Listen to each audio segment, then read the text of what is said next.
L'épouse, la femme, on se marie avec elle pour 4 choses en général. L'imaliha en général.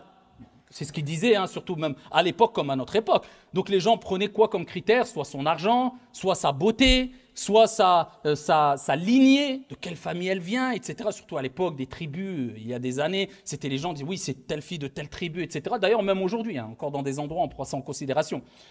Et ou l'idiniha, ou bien l'idiniha pour sa religion. En général, c'est pour cela. Mais quel est le critère qui doit primer? Ça ne veut pas dire que tu n'as pas le droit de te marier en prenant en considération la beauté ou la lignée. Mais qu'est-ce qui doit primer? Que tu le veuilles ou non, fatigue-toi ou pas, comprends-le ou pas, tu le comprendras un jour ou un autre. Choisis celle qui a la religion. Et il dit une expression qui veut dire que tu seras plongé dans le regret, dans l'amertume si tu ne fais pas ça. Quand on parle de religion, encore une fois, c'est pour être sur la même longueur d'onde, c'est tout à fait normal, et avoir les mêmes principes, et surtout on parle de comportement aussi, de sagesse, de douceur, d'empathie, etc., de compassion, de miséricorde, etc., etc. Et on ne cherche pas, comme certains, à avoir une femme qui approche de la piété, bien qu'on a des millénaires, de Fatima radiallahu anha wa ardaha, alors que lui, il n'est pas des millions d'années de Ali et des compagnons. Il est... Souvent, on cherche, non, surtout c'est devenu une mode, un signe de virilité chez certains qui aiment utiliser toujours le religieux, même dans l'égarement. Vous savez, maintenant c'est devenu la mode. Même quand ils vendent de la drogue, ils disent « Wallah, c'est de la bonne cam ». Wallah, c'est de la bonne cam.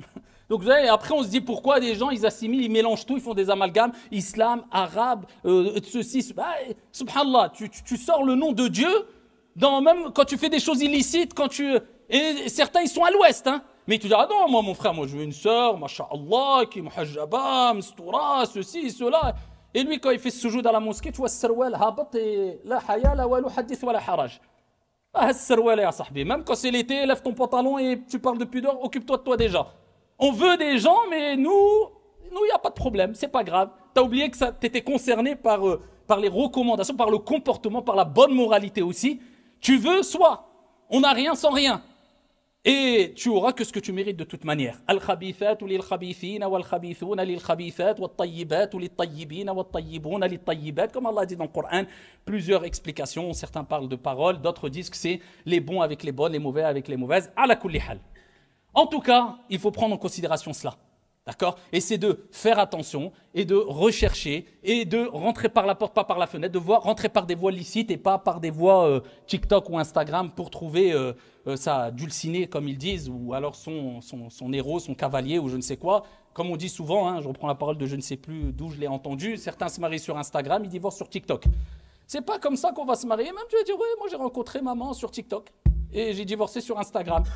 C'est comme ça, t'inquiète pas, si tu veux te marier, Allah te facilitera comme le prophète alayhi salatu wassalam a dit. Toute personne qui veut se marier en vue de se préserver, Allah azza wa jal s'est engagé à l'assister. Comme qala alayhi salatu wassalam. Allah il va t'assister. Allah subhanahu wa ta'ala t'assistera incha'Allah ta'ala. Donc il te faut de la maturité. Il faut être un vrai bonhomme comme on a dit et une vraie femme dans la bienveillance, etc.